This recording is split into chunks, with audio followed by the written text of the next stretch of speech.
2h22, 100 dias de governo, nós estamos acompanhando vários balanços do que foi prometido, do que foi cumprido, dos avanços obtidos, e nós vamos falar do que aconteceu na área econômica. Estamos em contato agora com Carlos Langoni, ex-presidente do Banco Central, diretor do Centro Internacional da Fundação Getúlio Vargas. Dr. Langoni, boa tarde. Boa tarde, Denise. Boa tarde a todos os ouvintes da Jovem Pan. Bom, o senhor disse logo no início de governo que esperava uma virada liberal, uma guinada liberal. O senhor que foi o primeiro doutor em Chicago, né? O Chicago Boys, do qual faz parte também o grupo de Paulo Guedes, não é? E eu queria saber como é que avalia essa situação até agora, se houve essa tal guinada liberal, os resultados obtidos estão dentro das expectativas do que você esperava? Denise, do ponto de vista de diagnóstico e de estratégia, eu não me lembro de ter visto na área econômica algo semelhante como a equipe econômica do ministro Paulo Guedes está realizando. Ou seja, um diagnóstico muito preciso de que a crise brasileira é a crise do Estado brasileiro. É a falência do Estado, tanto do ponto de vista financeiro como do ponto de vista gerencial. O grande desafio tem sido implementar essa agenda liberal. Não é uma tarefa simples. E nesses primeiros 100 dias, eu diria que o estresse político superou a distensão econômica. Isso era, de certa forma, esperado. Quer dizer, nós temos uma situação em que a reforma da Previdência é pré-condição para que essa agenda liberal possa ser transformada num novo estágio de crescimento sustentado. A reforma da Previdência passa por uma difícil negociação com o Congresso Nacional, apesar da sua absoluta necessidade. É a única forma de reverter a tendência explosiva da relação dívida pública-PIB, que pode levar o país a uma situação de insolvência, para que depois, então, nós possamos ter uma agenda mais identificada de forma mais ampla pela sociedade como uma agenda pró-crescimento, ou seja, medidas de modernização institucional de marcos regulatórios, atração de capitais estrangeiros para a infraestrutura, a abertura da economia brasileira, a reforma tributária com a sua simplificação e redução de carga, principalmente sobre os investimentos e a poupança doméstica. Aí vem toda uma sequência mais suave do ponto de vista político e de maior repercussão imediata sobre a economia. Agora, nós passamos esses 100 dias falando muito da necessidade da reforma da Previdência, ela está em tramitação no Congresso e agora, paralelamente, nós tivemos aí alguns indicadores que mostraram um cenário ainda de precariedade no que se refere ao crescimento. As projeções só caíram durante esse período, a inflação subiu um pouquinho na avaliação, inclusive divulgada hoje, não é, pelo IBGE, apontando o IPCA um pouco acima das expectativas, desemprego em alta. Então, a economia, na verdade, ela segue marcha lenta na expectativa de uma grande mudança, não é?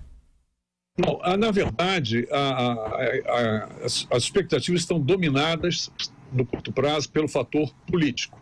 E nós temos, de fato, uma onda renovada de incerteza.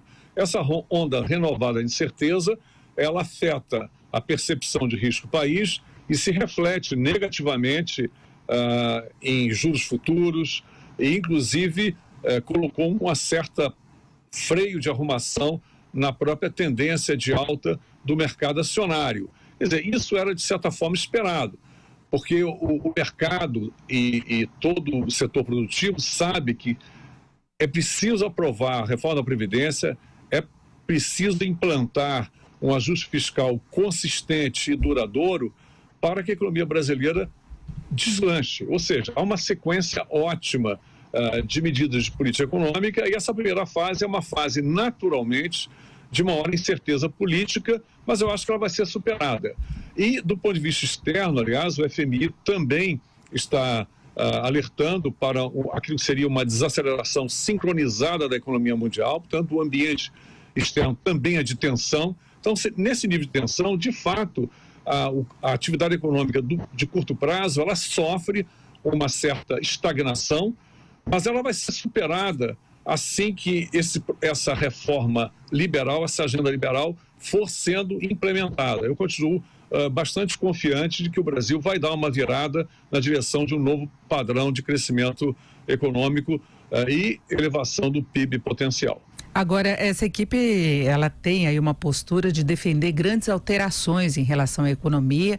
O ministro Paulo Guedes voltou a falar na simplificação de tributos, e o próprio Congresso está endossando essa ideia de nós termos a redução do número de tributos, possivelmente com algo semelhante com o IVA, não é? Inclusive, se cogita a possibilidade de uma conversa paralela à tramitação da reforma da Previdência. Tem esse revogaço que deve ser anunciado, além daqueles problemas de curto prazo, mas tem metas muito ambiciosas em termos de privatizações, de concessões. Há tempo de se fazer tudo isso? Qual seria o timing correto? O que se pode esperar de fato?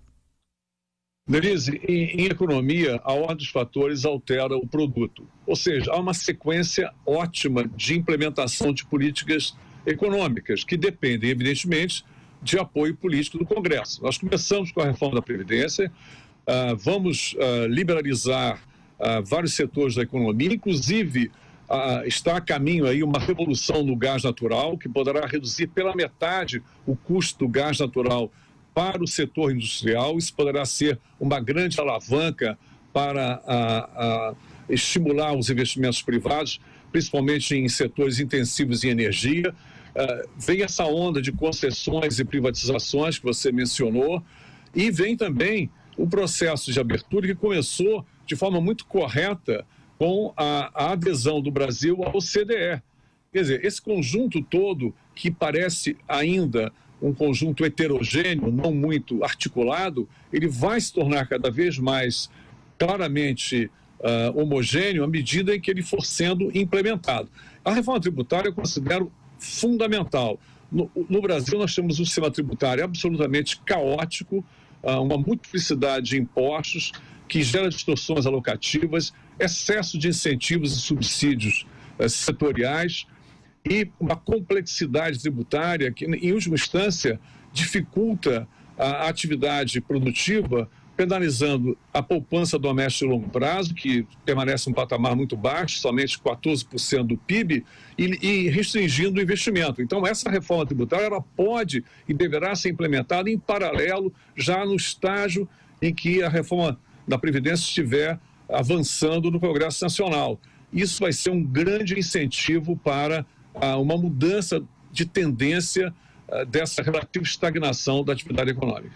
Porque o que importa para os agentes econômicos é essa facilidade que se possa ter, melhoria de ambiente de negócios, que não vai vir da reforma da Previdência. Na verdade, a reforma da Previdência tira uma barreira para a economia em geral. A questão do desequilíbrio fiscal é um problema mais de governo, entre aspas, com consequência da economia. Agora, falta a mudança prática mesmo, não é? Não, exatamente. A reforma da Previdência é apenas o primeiro passo. Nós estamos falando de uma agenda de reformas estruturais. Reforma da Previdência, reforma tributária, nós estamos falando certamente da questão associada à modernização de marcos regulatórios, que vai atrair um volume expressivo de investimento, principalmente estrangeiro, para a infraestrutura. Eu estimo esse ano, investimento de estrangeiro deve superar a marca histórica de 100 bilhões de dólares. Quer dizer, tudo isso vai começar a entrar num ciclo virtuoso que retirará certamente a economia brasileira desse padrão de relativa estagnação. O FMI refez as suas projeções, estima um crescimento do PIB esse ano de apenas 2%, mas eu acho que essas projeções poderão e terão que ser revisadas a partir do segundo semestre, quando nós tivermos, então, uma ideia clara daquilo que o ministro Paulo Guedes corretamente chama de potência fiscal da reforma da Previdência. Se for algo próximo de R$1 trilhão, eu acho que a economia mundial, a economia brasileira pode crescer mais do que essa projeção do FMI, pode crescer em torno de 2,5%, e aí ela deslancha e decola com mais força a partir do ano que vem. Nós ouvimos Carlos Langoni, economista, ex-presidente do Banco Central e diretor do Centro de Economia Mundial da Fundação Getúlio Vargas. Doutor Langoni, muito obrigado, uma boa tarde. Denise, boa tarde a todos os ouvintes. Vamos manter a confiança que esse país vai sim voltar a crescer. Exatamente. Muito obrigada mais uma vez.